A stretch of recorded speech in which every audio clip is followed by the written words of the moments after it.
Hi, and welcome to Witch Ways. Recent storms have brought a ton of plant material to my doorstep and that I'm going to use in future spells and charms. However, today was a really beautiful day for harvesting. It was dry and nice. And so I wanted to get out because it's waning moon and gather some hyssop and a few other things that I'm going to use to make a banishing dark moon spritzer water. I'm going to put the proportions in the description below, and I'm also going to put a link to a workshop for beginning witchcraft that I have coming right up for those of you who see this soon. Herbal infusions have been used for a really long time in baths and as washes for clearing, for protection, for glamours. However, they can't be used everywhere and they take some time. And the same is true of burning herbs. You can't burn herbs everywhere. Burning herbs is one of my go-to techniques. Spritzers, however, harness the power of herbs and are a really good way to quickly set an intention and have something that is portable and ready to go and that you can carry with you and use even in non-witchy places. Today I'm going to harvest and use hyssop as my primary ingredient because it's such a powerful protector and clearer.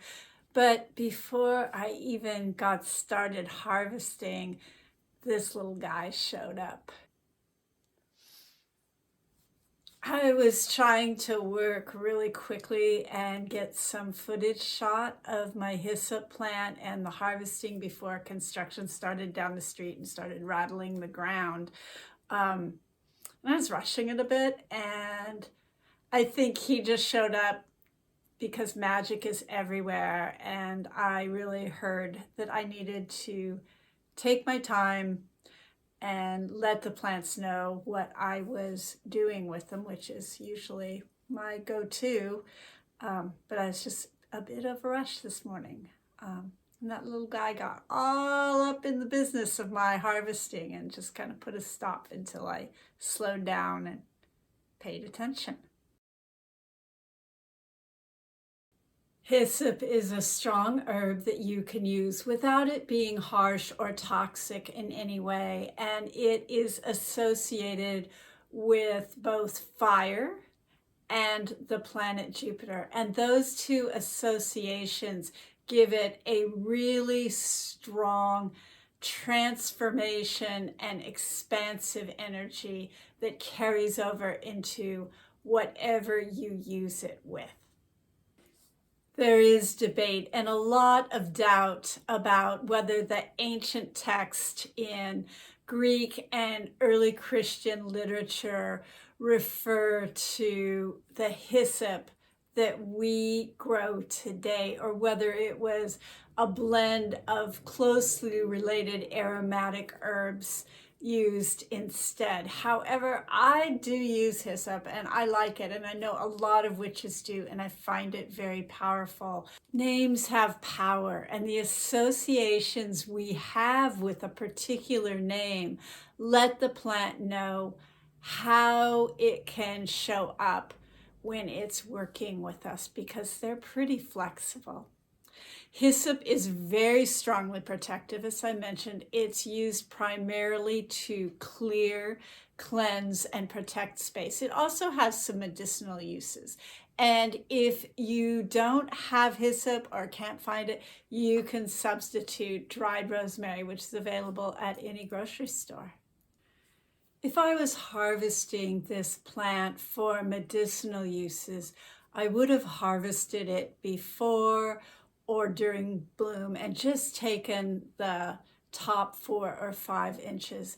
However, for magical use, I'm more flexible and I tend to harvest plants more when there's a need, as long as they're still vigorous.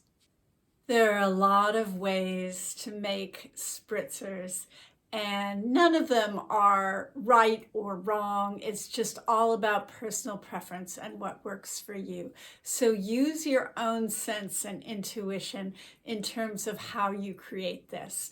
What I'm going to do today is make an infusion of the herb first, and then after I've let the infusion sit, I'm going to strain it out and just add alcohol to just the tea to preserve it, because I'm not using it for medicinal purposes. Take a clean canning jar and loosely pack it with fresh herbs. I'm just cutting up the stems today. If I was making medicine, I would maybe just use the tops or strip off the leaves. If you only have dried herbs, then put about a quarter of the jar full of dried herb. I'm also adding a pinch of blue vervain flowers to enhance the clearing effect. Bring some water to a boil and slowly pour the boiled water over the jar filled with herbs, holding your intention of this being a cleansing and protecting infusion, banishing everything that is no longer needed in your life. Perhaps you have specific things you've accumulated this month that you want to let go of. It's fine to let those things float across your consciousness as you're holding this intention. Once you are done, place a cap, jar lid on the jar and let it cool. Once it has sat for a few hours and the water has cooled down a little bit, I'm going to add just a few drops of essential oils to make it smell nice and also to bring in the properties of those particular herbs. And today I'm adding clary sage for clarity of vision. And I'm adding lavender for soothing the nervous system and calming the energy in the room. Let the jar sit overnight so that the tea can steep very thoroughly. I'm probably going to put mine outside for a few hours, maybe the whole night, to gather more of the moon's waning energy. Once your herbs have sat overnight and you've gone out and retrieved them, if you put them outside, then you just strain them very carefully through a strainer that is lined with good thick cloth like unbleached muslin. I always like to have that around. And then maybe even put it through a coffee filter, a paper coffee filter. After that, it will drip very slowly because you really don't want any particulate matter in there to clog up your spritz bottle. Once you've made and strained your infusion, it will keep for several days in the refrigerator or about 24-48 hours at room temperature. So the thing to do if you want to preserve it longer is to add some alcohol to it. And there's lots of ways you can do that. I find the easiest is to buy Everclear or Clear Springs alcohol if that's available to you. And that's like almost 100% straight alcohol.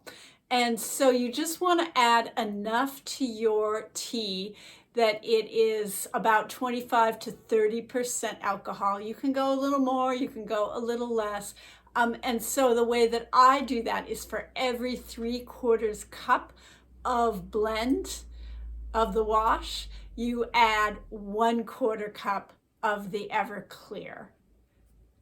And one thing to remember is if you have added alcohol or essential oils, which I did both of those in this video, you want to keep your eyes closed and be careful of spraying it right in your face. Spray it around your head rather than right in your face.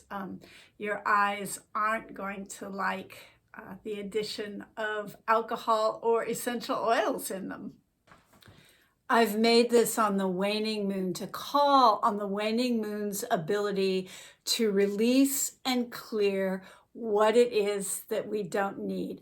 And also to call on the power of the crone, who is associated with this moon phase, to help me release easily and to learn from what it is I'm letting go of. Thanks for watching. Check out the description below for useful links to resources and classes, and be well.